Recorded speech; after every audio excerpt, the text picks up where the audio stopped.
तोशाखाना फौजदारी कार्रवाई तिबी बुनियादों पर इमरान खान की हाजिरी से इस्तनसना की दरख्वास्त मंजूर। अदालत ने तोशाखाना रेफरेंस में फौजदारी कार्रवाई के मामले पर चेयरमैन पीटीआई इमरान खान की तिबी बुनियादों पर आज हाजिरी से इस्तनसना की दरख्वास्त मंजूर की। इस्लामाबाद के एडिशनल सेशन जज जफर इकबाल ने तोशाखाना रेफरेंस में इमरान खान के खिलाफ फौजदारी कार्रवाई से मुतल्लिक केस की समाअत की। पीटीआई के वकील अली बुखारी ने अदालत पेश होकर कहा कि इमरान खान की तिबी बुनियादों पर हाजिरी से इस्तनसना की दरख्वास्त दायर कर रहे हैं। वकील अली जफर लाहौर में मसरूफ हैं। इमरान खान के व्हाट्सएप पर तिबी रिपोर्ट मंगवा लेंगे, जिस पर जज जफर इकबाल ने रिमार्क्स दिए कि इमरान खान की जानिब से कोई वकालतनामा ही दे दें। क्या इमरान खान की मेडिकल रिपोर्ट साथ लगाई है? इमरान खान की तरफ से तो दरख्वास्त भी दायर नहीं हुई। इस दौरान इलेक्शन कमीशन के जूनियर वकील ने कहा, इमरान खान की तरफ से ना वकालत जमा है, ना दरख्वास्त पर इमरान खान के दस्तखत हैं। जज जफर इकबाल ने रिमार्क्स दिए कि अगर इमरान खान की तरफ से वकालतनामा आज जाता तो मुकदमे की मुसद्दका कापियां आज ही फ्राहम कर देते। वकील अली बुखारी की जानिब से फरवरी में अगली समाअत की तारीख देने की इस्तदा की गई। इलेक्शन कमीशन के वकील साद हसन ने अदालत में पेश होकर आज इमरान खान की हाजिरी से इस्तनसना की दरख्वास्त पर एतराज उठाते हुए कहा कि इमरान खान की जमानत तब तक मंजूर नहीं हो सकती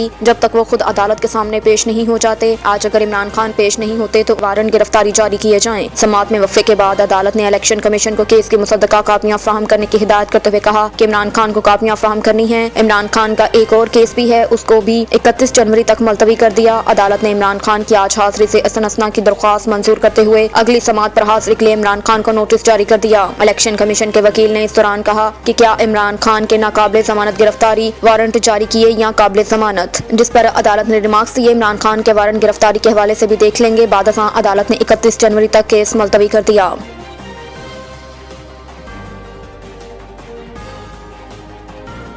मुस्लिम लीग नून ने पंजाब असम्बली के आज होने वाले इजलास की तैयारी कर ली। मुस्लिम लीग नून ने पंजाब असम्बली के आज होने वाले इजलास में अपनी ताकत का मुजाहरा करेगी। नून लीग ने पूरी तैयारी कर ली। असम्बली इजलास में तबल राना सनाउल्लाह ख्वाजा साद रफी की सदारत में नून लीग पंजाब की पार्लिमानी पार्टी का इजलास भी बुलाया जाएगा। पंजाब असम्बली का कल इजलास पीटीआई एतमाद का वोट लेने की मुशावरत करके पीछे हट गई। तहरीक इंसाफ एतमाद का वोट लेने की मुशावरत करके पीछे हट गई। स्पीकर ने 9 जनवरी को इजलास तलब किया, जिसके एजेंडे में एतमाद का वोट लेना शामिल ही नहीं। गवर्नर पंजाब ने कहा था कि अगर 11 जनवरी तक एतमाद का वोट न लिया तो अदालत जाने को तैयार हैं, जबकि लाहौर हाई कोर्ट में 11 जनवरी को समाअत मुकर्रर है। वाज़ेह रहे कि लाहौर हाई कोर्ट ने हुक्म दिया था कि अगर पीटीआई एतमाद का वोट लेना चाहे तो ये हुक्म उन्हें रोकेगा नहीं।